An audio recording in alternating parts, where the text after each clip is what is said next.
একদমই ইউনিক ও ভীষণ মজাদার হেলদি একটি ডেজার্ট, যেটা তৈরি করতে সময় লাগবে মাত্র 15 মিনিট।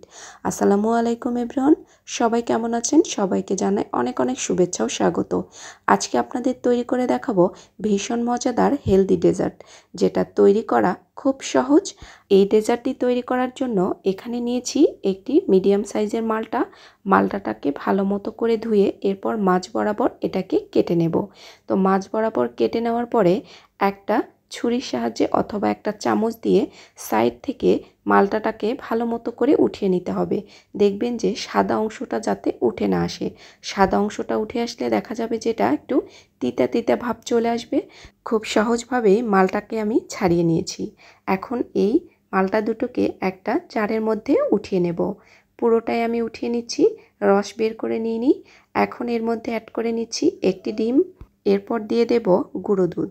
এখানে আমি 1.5 টেবিল চামচ পরিমাণ গুঁড়ো দুধ ব্যবহার করেছি। এরপর দিয়ে নিচ্ছি 1 চামচ পরিমাণ কনডেন্স মিল্ক আর 1 চামচ পরিমাণ চিনি। আপনারা চাইলে এখানে শুধু চিনি দিয়েই করতে পারেন অথবা শুধু কনডেন্স মিল্ক দিয়েই করতে পারেন।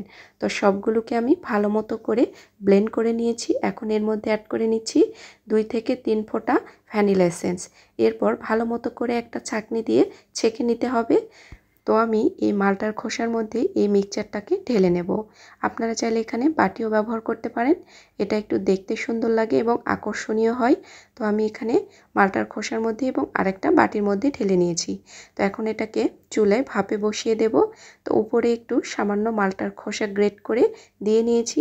এটা দেখতেও ভালো লাগে আর স্মেলটা অনেক বেশি ভালো আসে।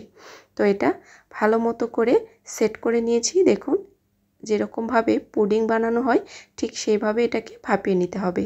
15 মিনিট মিডিয়াম আঁচে ভাপিয়ে নেব। 15 মিনিট হয়ে গেছে আর এটা একদম পুরোপুরি সেদ্ধ হয়ে গেছে। এখন এটাকে আমি নর্মাল ফ্রিজে রেখে দেব প্রায় 1 ঘন্টার মতো। তো 1 ঘন্টা পরে দেখুন একদম পারফেক্টভাবে জমে গেছে।